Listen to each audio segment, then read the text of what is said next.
Sebagai negara yang kaya akan kelapa sawit, merupakan anugerah terbesar bagi Indonesia. Kelapa sawit dengan sejuta manfaat dan kekayaan melambangkan Indonesia yang kaya akan budaya dan keanekaragaman. Meningkatnya kebutuhan minyak nabati domestik serta besarnya potensi ekspor minyak kelapa sawit telah memicu pesatnya pertumbuhan luas di tanah air. Indonesia menjadi salah satu negara dengan luas kebun sawit terbesar di dunia, yaitu 13,38 juta hektar. Kelapa sawit memiliki banyak manfaat, diantaranya bahan baku minyak goreng, biomasa, bahan baku kosmetik, dan bahan pembuatan makanan. Serupa dengan industri lainnya, industri sawit juga menghasilkan limbah dalam proses operasionalnya. Salah satu contohnya yaitu tandan kosong kelapa sawit atau sering disebut dengan tankos. 100% tandan buah segar nantinya akan menghasilkan limbah tankos sekitar 23% dalam setiap produksinya.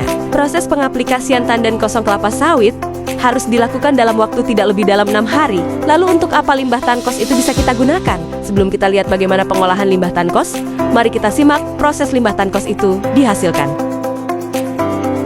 Kendaraan yang mengangkut buah sawit setelah melewati jembatan timbang, lalu dibawa menuju ke penimbunan sementara untuk melakukan penyortiran buah kelapa sawit. Buah kelapa sawit yang telah disortir masukkan ke dalam lori untuk dibawa ke sterilizer. Di sterilizer, buah kelapa sawit direbus untuk mengurangi asam lemak bebas dan kadar air serta melunakkan buah sawit. Kemudian lori menuju tipler yang berfungsi untuk menumpahkan buah sawit ke bunch conveyor. Bunch conveyor membawa kelapa sawit ke thresher yang berfungsi untuk melepaskan buah sawit dari tandannya dengan cara diangkat dan membanting buah sawit. Pada celah mesin akan keluar tandan kosong yang akan dibawa oleh rantai conveyor yang membawa keluar pabrik. Buah sawit kemudian dibawa ke fruit elevator, ke digester.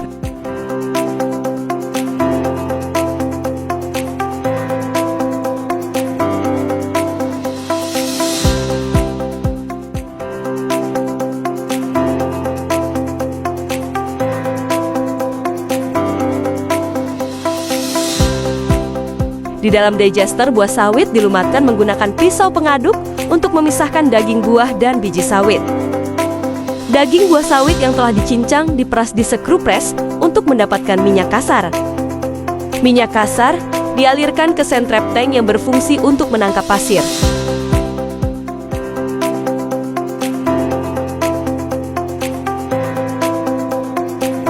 Di dalam vibrating screen, minyak mentah disaring dari serabut-serabut.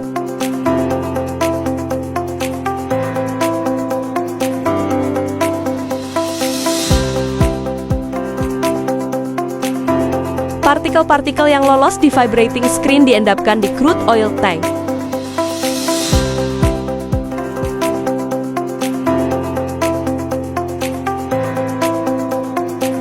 Di clarification settling tank, minyak dipisahkan dari air dan kotoran.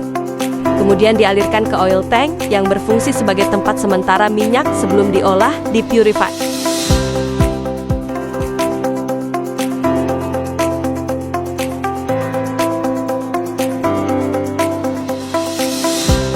Di oil purifier, minyak sawit dikurangi kadar airnya. Dan di vacuum dryer berfungsi untuk mengurangi air pada minyak produksi.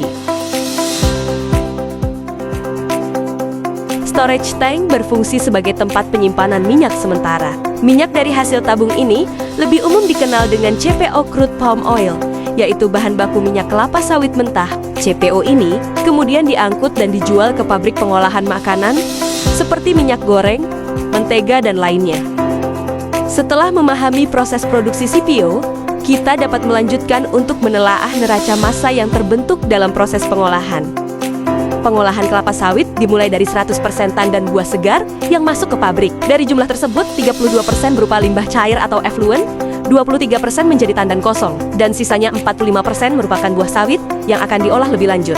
Buah sawit terdiri dari dua bagian utama, moss crop sebesar 33% dan nut sebesar 14%. Dari moss crop dihasilkan dua produk, yaitu serat sebanyak 10% dan minyak sawit mentah atau CPO sebanyak 23%. Sedangkan nut dipecah menjadi cangkang sebesar 8% dan kernel sebesar 6%. Kernel ini kemudian diolah menjadi dua produk akhir, minyak inti sawit atau CPKO dan expeller dengan total keduanya sebesar 3% dari TBS.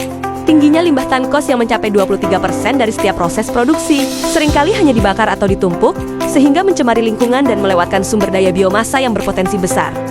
Dengan pendekatan teknologi yang lebih ramah lingkungan dan berkelanjutan, TKKS kini dapat diolah melalui metode pirolisis untuk menghasilkan produk-produk seperti biogas, bio-oil, dan biochar. Selain pirolisis, pemanfaatan TKKS juga dapat diarahkan pada produksi bioplastik. Selulosa dari TKKS dapat diekstrak, dimurnikan, dan diolah menjadi selulosa asetat sebagai bahan dasar biodegradable plastik.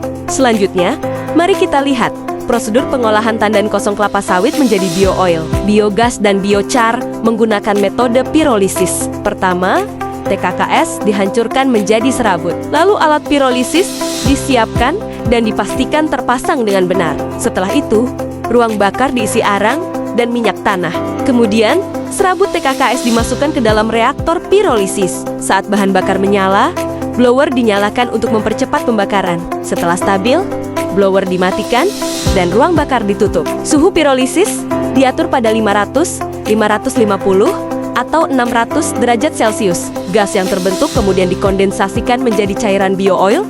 Proses dihentikan saat cairan berhenti keluar. Terakhir, seluruh sistem dibiarkan mendingin secara alami sebelum dibuka atau digunakan kembali.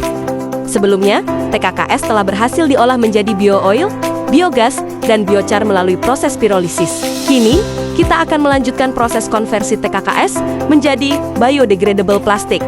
Pertama, serat TKKS dipotong sepanjang 2 hingga 3 cm, lalu dikeringkan pada suhu 80 derajat Celcius selama 2 jam.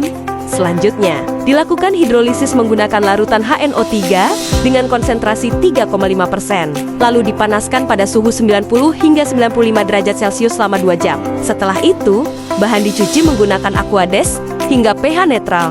Tahap berikutnya adalah delignifikasi menggunakan larutan natrium hidroksida 2% dan natrium sulfat 2%. Juga dipanaskan 2 jam pada suhu 90-95 derajat Celcius, kemudian dicuci kembali hingga netral. Proses dilanjutkan dengan pulping menggunakan NaOH 17,5% selama 30 menit pada suhu yang sama. Bahan kembali dicuci, lalu dikeringkan pada 60 derajat Celcius selama 24 jam hingga diperoleh selulosa murni. Selanjutnya, selulosa direaksikan dengan asam asetat pada suhu 38 derajat Celcius selama 3 jam. Kemudian ditambahkan asam sulfat dan anhidrida asetat, lalu diaduk selama 2,5 jam pada 300 revolusi per menit.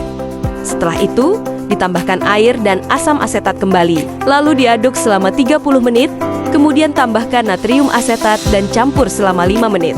Hasil reaksi dimurnikan dengan Aquades hingga tidak terbentuk endapan, lalu disaring dan dibilas hingga pH netral. Kemudian dikeringkan kembali pada 60 derajat Celcius selama 24 jam hingga menghasilkan selulosa asetat. Untuk membuat bioplastik, kitosan 3,5 gram dilarutkan dalam larutan asam asetat 2%. Dipanaskan pada suhu 70 derajat Celcius dan diaduk pada 900 revolusi per menit. Setelah larut, tambahkan selulosa asetat 3%, 4%, atau 5%. Lalu campurkan selama 15 menit. Kemudian ditambahkan gliserol 3% atau 5% dan diaduk selama 5 menit lagi. Larutan kemudian dicetak pada plat kaca dan dikeringkan pada suhu 60 derajat Celcius selama 24 jam. Hasil akhirnya adalah biodegradable plastik yang ramah lingkungan. Setelah melihat proses pengolahan limbah tandan kosong kelapa sawit, kita dapat mengetahui bahwa tankos dapat diubah menjadi produk yang berguna dan ramah lingkungan. Semoga video ini dapat menambah wawasan semuanya dan menginspirasi kita untuk lebih peduli terhadap pengelolaan limbah.